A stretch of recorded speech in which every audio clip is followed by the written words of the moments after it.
Have you ever been so inspired by another person that it actually changed your life? I hope so. Hi, I'm Gina here at Hope and Cope. We talk about the essential skills we need to have our best life in spite of painful and sometimes even tragic events in our life. Today, I'm going to share with you some of the stories that I have heard through my life that have shaped me as a person, and I hope that they will also encourage you. And if you do find this video encouraging, I'd appreciate it if you'd hit the thumbs up button and consider subscribing and maybe share this with a friend. When I was a young wife, I listened to a lot of radio. And at the time, the Christian radio station that I listened to had a lot of Christian talk on it, especially in the mornings. And I used to listen to a program called Focus on the Family with Dr. Dobson years ago. And I always enjoyed it. It was always helpful. But there was a couple particular people that I listened that he did either interviews with or he played testimonials from that really inspired me. And so I'm going to share a few of those with you today. One of them was a lady named Darlene Rose, and she was a missionary years ago, and she was in Japan, and this was during a time when war broke out, and she was a prisoner of war, and she just had to carry her faith throughout that whole time, all those years of being a prisoner of war, and how her faith kept her strong. And she just talked about how even though she would have very little, it would still somehow be taken away from her, and she would think, just this one last little thing is my last thing that I can hold on to, and yet something would happen and she would lose it. But then something else would happen and she'd be encouraged, and she'd feel like the Lord was speaking to her heart of how he was with her, how he was enough for her, how even if she lost every material thing that she had ever thought was dear to her and was a piece of her past or a piece of her marriage with her husband that passed away, that God was still enough for her. And even though it's a heartbreaking story, I really wanted to resonate with her that, yes, Lord, even if I lose everything that matters to me, I still want to be faithful to you, and I want you to be enough despite the tragedies and the disappointments in life. And throughout that story of her being in prison, there were also miraculous testimonies of God doing things for her.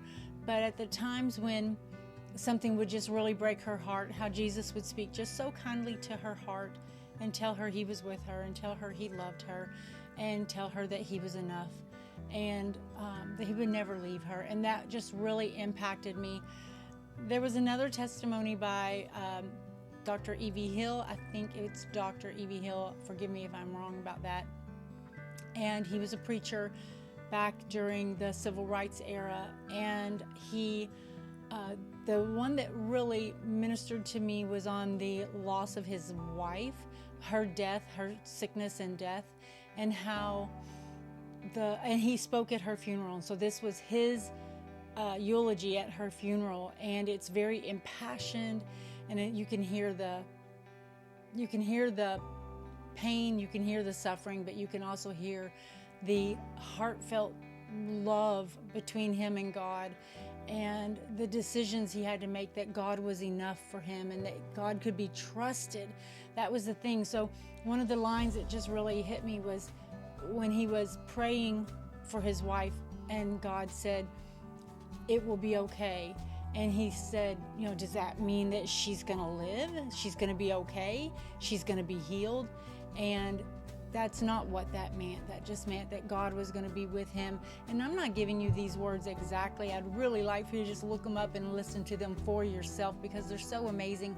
Actually, I'll try to go ahead and link them in the description below so that you'll find it easier to watch them for yourself, because I cannot do them justice. I am just telling you, these are different testimonials that I heard on the radio way back in the 80s that really impacted me as a person. And Then another one was, I heard about her first on Dr. Dobson, and her name is Elizabeth Elliot, and she was the wife.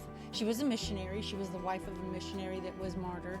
And her story is so impactful, and she, like I said, I heard about her first on Dr. Dobson, and then she had her own little, it was a 15-minute radio program back in the day, and it was called Through Gates of Splendor, and she went through the testimonial, the story of the missionary time when her husband and 4 other missionaries were killed for their faith, and how she was a young widow now with a daughter, and how God miraculously opened it up for her to go back into the area and minister to the very people that had killed her husband. And wow, that was just such a powerful testimony to me.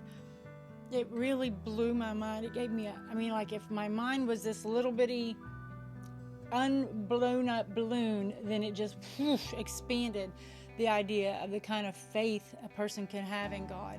And then as time went by and I'm listening to her own programming, and she's just talking on a plethora of topics, one of the things that she said was just to do the next right thing.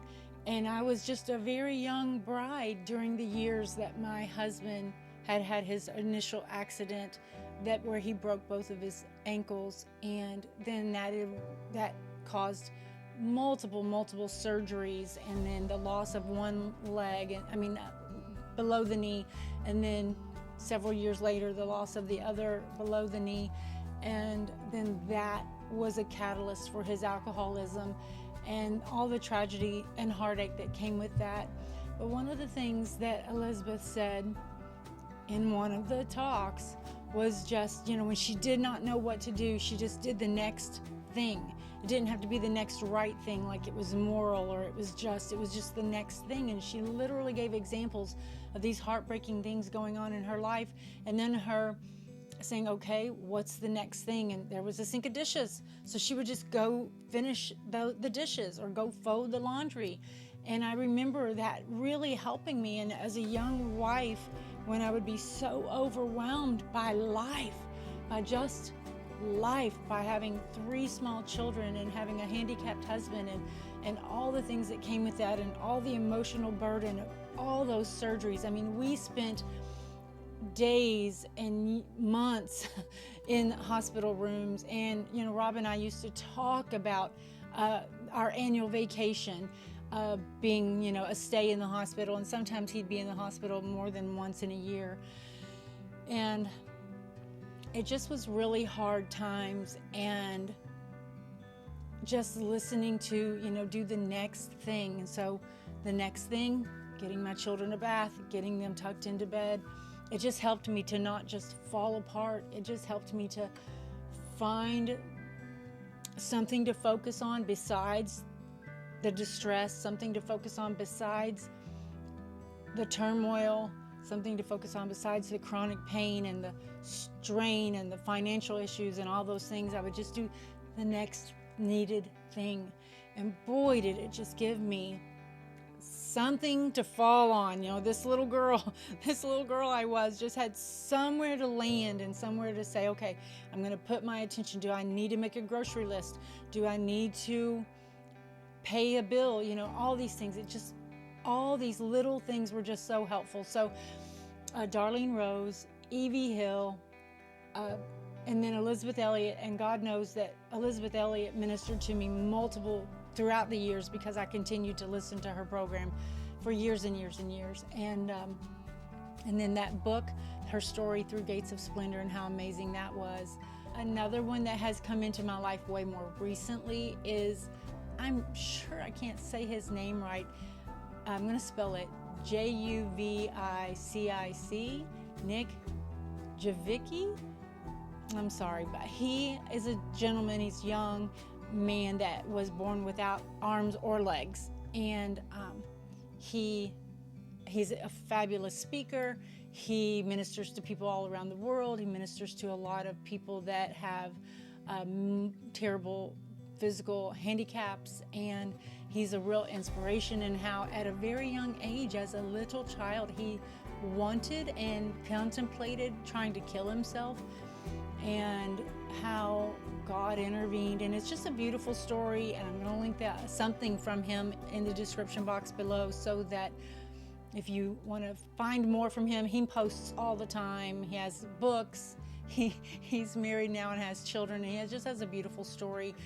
But boy, he came on the scene for me. I discovered him during the time of my husband's addiction, and to just see his empowerment, though he had literally no arms and no legs. And I was just like, Lord, even when I feel like I've lost just about everything, I still have arms and I still have legs, I still have hands and I still have feet.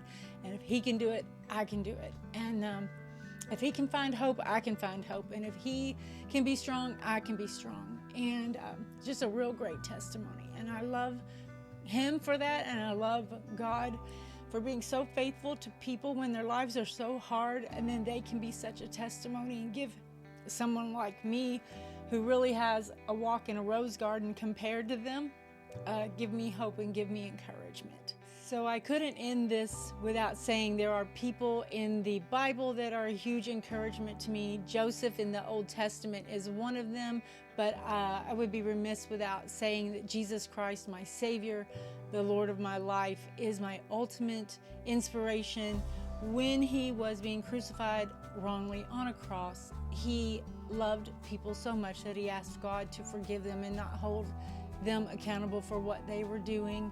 And so that really encouraged me to be selfless and to want to give my life for God's glory, and to not hold grudges, to not be unforgiving toward people, even when they are mean or heartless in some way to me. I hope this video was helpful, and like I said, I'm going to link those other videos in the description box, and I always put a song and a Bible verse in there for you, so please check the description box out if you get a chance.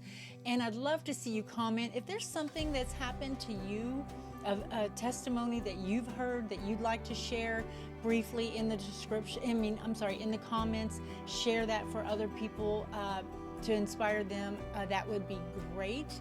And of course, if you like this video, please hit the like button and consider subscribing. Share this with a friend if you would like to give them some things to be encouraged with.